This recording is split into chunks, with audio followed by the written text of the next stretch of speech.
Hello, you're watching Top Story. A warm welcome to the program. If somebody had predicted a trouble-free transition in Russia 10 years ago, you'd have called them barking mad. Well, that's what happens on Wednesday when Dmitry Medvedev becomes president, stepping into the shoes of his longtime mentor, Vladimir Putin. There's none of the acid of the Gorbachev-Yeltsin handover, nor the drama of Yeltsin's departure. Medvedev and Putin share so much that satirists have dubbed them Medvetin and Poudev. Joking aside, the new leader has his work cut out. Food prices are rising, the infighting between Kremlin factions rages on, and relations with the West are at their lowest point since the Cold War. Is he up to the job? Well, let's ask a woman who knows Russia well, a former Associated Press correspondent in Moscow. Alison Smale is now managing editor of the International Herald Tribune. Good morning. Good morning. There were food price protests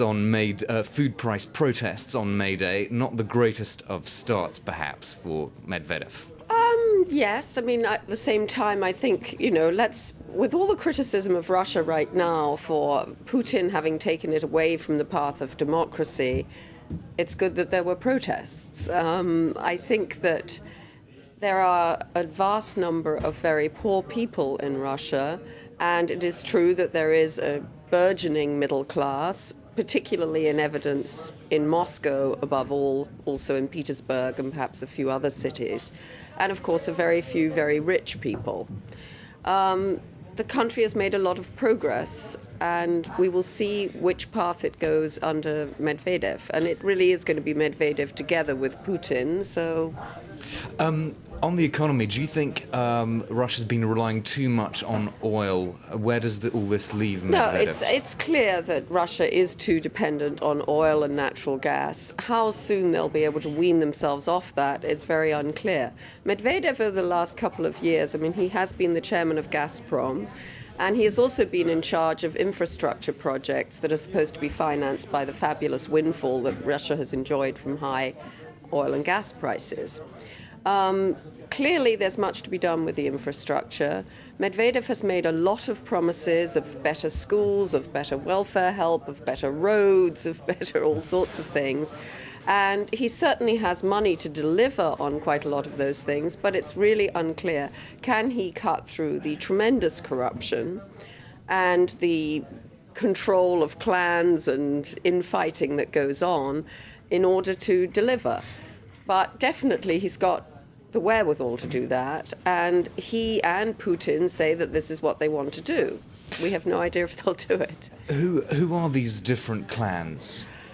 Well, broadly speaking, there are people who might more broadly be called, I'm not so sure that liberal is a good word, but sort of very much in favor of capitalist Western-style economy. Then there are the so-called Siloviki, the former members of the security services, people who came in on Putin's coattails over the last 8 years in the Kremlin. But anybody who tells you, who is not a Kremlin insider, that they know what's going on inside the Kremlin, I don't think is telling the truth, because it is pretty secretive and we do not know. We're waiting to see particularly who will be head of the FSB in tomorrow's appointments, and the deputy chiefs of staff of the Kremlin. That should give us some clue. It should give us a clue, but I mean, it may also be that there's people that we have not heard of previously. So I think that this is a bit of it's an unwritten chapter, and we will have to see. Certainly Putin, by various decrees, has been strengthening the office of the Prime Minister, which traditionally has not been very strong.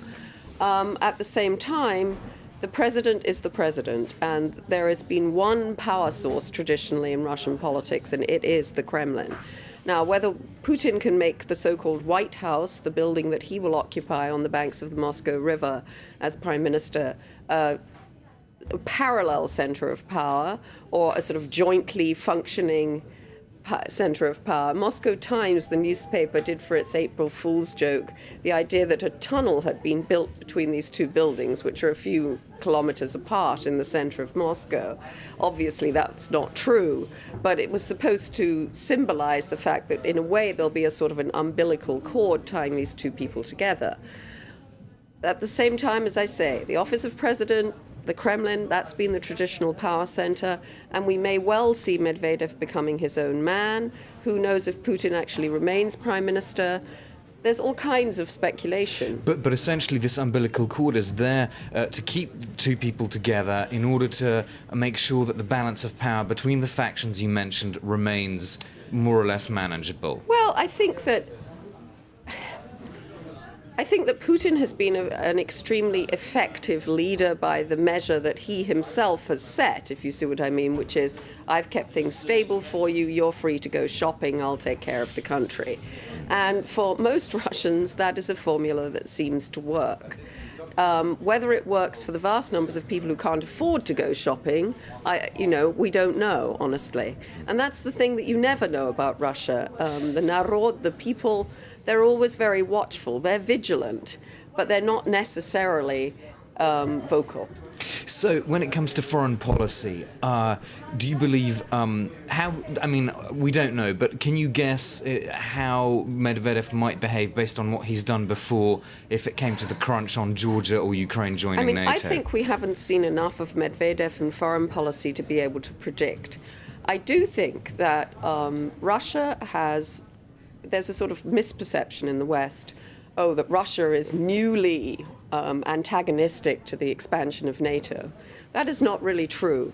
Russia never liked the expansion of NATO. In the 1990s, Russia was weaker and it couldn't do anything about it.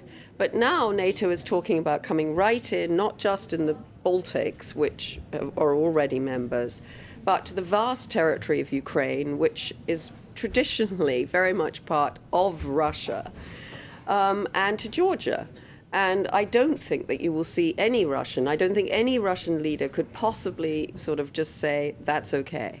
Just briefly on a final point, Alison, do you think the fact that Putin is strengthening quietly the powers of the Prime Minister, does that mean Medvedev will have a bit more freedom in foreign policy, the prerogative of the President? I think that this is actually unclear. I mean, obviously, they can't sort of both go to something like the G8 summit. Medvedev will do that.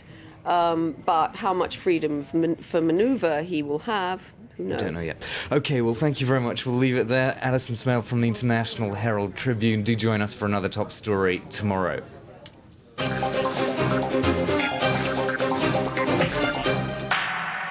Story program dedicated to international news was brought to you by Le Monde.